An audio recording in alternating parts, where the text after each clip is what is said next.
मौलाना जर्जीस को कल जेल में डाल दिया जाएगा। जर्जीस साहब चिल्लाते रहे कि मैं बेकसूर हूं। साहब कोर्ट में बताइए बेकसूर हो, और कोर्ट में मौलाना जर्जीस को अपने आप को बेगुनाह साबित करने के लिए 10 साल लग जाएंगे, और 10 साल के बाद कहा जाएगा मौलाना जर्जीस बाइज्जत बरी, कोई सबूत इनके खिलाफ नहीं मिला। लेकिन 10 साल का हिसाब किताब कौन देगा? कहां हैं आप? इन हालात को सोचिए।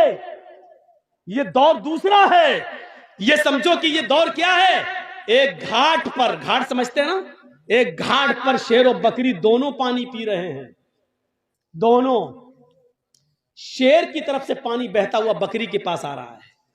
शेर जहां से पानी पी रहा है, बकरी इधर से पानी पी रही है, लेकिन पानी बहता हुआ शेर की तरफ से आ रहा है। शेर ने भी पानी पिया, बकरी ने भी।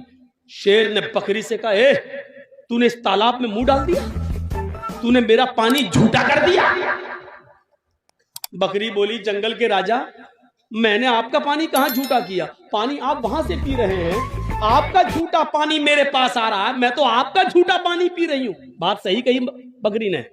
पानी आप वहां पी रहे हैं और आपका झूठा पानी बहता हुआ यहां आ रहा है, मैं आपका झूठा पानी पी रही हूं। शेर ने कहा, अच्छा हमसे मुंह भी चला रही है, जबान लड़ाती है। आया और ऐसा पंजा मारा कि उसकी खोपड़ी अलग हो गई, तन अलग हो गया और उसको भी खा गया। यानी उसको खाने के लिए बहाना चाहिए था।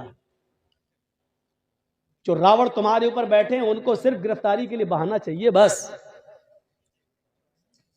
क्यों नहीं समझ रहे आप अपनी सफाई में भी कुछ नहीं बोल सकते हैं। आपको आपकी सफाई पेश करने का हक भी नहीं दिया जाएगा आपको।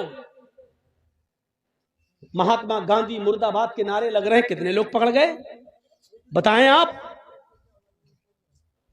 गॉडसे को नमस्कार किया जा रहा है, कितने लोग गिरफ्तार हो गए, पकड़े गए? दिल्ली की सड़कों पर बाकायदा कहा गया, गोली मारो सालों को। जिन लोगों ने ये नारे लगाए, कितने लोग गिरफ्तार हुए? और गिरफ्तार कौन हुए? जो शाहीन बाग में प्रोटेस्ट कर रहे थे, शांति के साथ धरना दे रहे थे। लड़की तक को, प्रेग्नेंट लड़की तक को अरेस्ट करके जेल के अंदर डाल दिया गया। आप कहां हैं? सेकुलरिज्म बाकी नहीं रह गया, जमहूरियत नहीं, ये किसी दूसरे रास्ते पे चल रही है। आप कम से कम मेरी तरफ भी देखो। डॉक्टर जाकिर नाइक को भारत छोड़ना पड़ा है। क्या चाहते हो कि मौलवी जर्जीस भी भारत छोड़ के पनाह ले ले? क्या चाहते हैं आप? क्या है आपके दिल में? क्या सुनना चाहते हैं आप? शर्म आनी चाहिए। जो जिस तरीके से बोल रहा, बोलने दो। बोलने वाला जानता है कि हमको क्या बोलना है, क्या नहीं बोलना है। मेरे भाइयों, आप जब धान बोते हैं तो जर्जीस कहने नहीं आता कि इतना बो, या वो ऐसा। क्यों? तो आपका काम है, आप अपने काम में माहिर हैं, हम अपने काम में माहिर हैं। हर आदमी अपने काम में एक्सपर्ट होता है। मुझे क्या बोलना है, क्या नहीं बोलना है, कहां कौन सी बात कहना है, इस काम के लिए मौलवी लोगों को आजाद छोड़ दो। मेरे भाइयों, मदरसों में क्या पढ़ाया जाता, मदरसों के लिए छोड़ दो। आप हर किसी को मशवरा मत दीजिए। डॉक्टर, MBBS, MS डॉक्टर को ऑपरेशन करना है, क्यों वहां पर आपको नहीं बिठाया जाता है? क्यों? आप नहीं देख पाएंगे। जब आपकी बीवी का, आपके बेटे का ऑपरेशन होगा तो आप कहेंगे साहब इतना नहीं इतना काटो, इतना नहीं इतना काटो। डॉक्टर के काम में डिस्टर्ब होगा, इसलिए डॉक्टर ऑपरेशन थिएटर के अंदर, OT के अंदर अकेले सिर्फ अपने कर्मचारी को लेके, अपने असिस्टेंट को लेके जाता है, किसी को लेके नहीं जाता है। अब आप डॉक्टर से कहेंगे साहब कान यहां से यहां तक चीरना, यहां पर्दा उसका ऐसा है, आपको भगा देगा, भाग जाओ कहीं और जाके इलाज करा लो, सरकारी हॉस्पिटल में चले जाइए। तो आप हर किसी को मशवरा नहीं दे सकते हैं। आप किसी मौलवी को मशवरा मत दीजिए, मौलवी एक्सपर्ट होता है। और फिर मुझे तो 20 साल का तजर्बा है, मुझे अच्छी तरीके से मालूम हो गया है कहां क्या बोलना चाहिए, कहां क्या नहीं बोलना चाहिए। तो मेरे भाइयों, इन चीजों को आप अपने जहन में रखिए, इन चीजों को अपने जहन में रखिए। हालात अच्छे नहीं हैं, हम वही गलती कर रहे हैं जो नहीं करनी चाहिए। बार बार मैं आपको एक इशारा कर रहा हूं, याद रखिएगा। कुछ लोग नारे लगा रहे हैं, अब हमारी लिंचिंग हो रही है, नारे लगाए जा रहे हैं और नारे लगा के हमें बरगलाने की कोशिश की जाएगी। जहां 2-4 दाढ़ी वाले मिलेंगे वहीं पर जय श्री राम के नारे लगा के हमें बरगलाने की कोशिश की जाएगी। अक्लमंद इंसान वो है जो इनके बरगलाने में ना आए और खामोशी के साथ गुजर जाए। ये अक्लमंदी है इस जमाने में। आज के इस दौर में जरूरी नहीं है। अब सुन लो मेरी बात,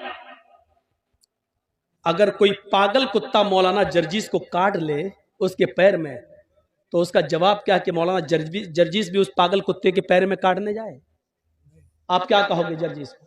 एक पागल कुत्ते ने हमें काट लिया है, अब हम भी पकड़ो पकड़ो पकड़ो और काट रहा। लोग कहेंगे कितना बड़ा पागल है। यही पागल है।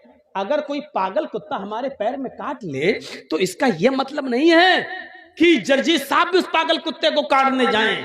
कुछ लोग इस वक्त पागल हो चुके हैं पावर को देखकर।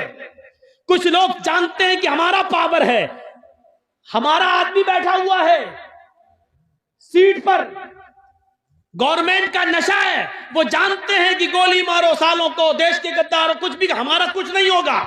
पूरे दिल्ली में ट्रंप के जाने तक तो मैं कुछ नहीं बोलूंगा, ट्रंप के जाने के बाद हम आपकी भी नहीं सुनेंगे। इस तरीके की बातें जो कही गई हैं, वो जानते हैं कि हमारा कुछ नहीं होगा। मेरे भाइयों सुन लीजिए आप, ये हालात बना दिए गए हैं। ऐसे मौके पर खामोशी का मुजाहिरा कर रही है आप।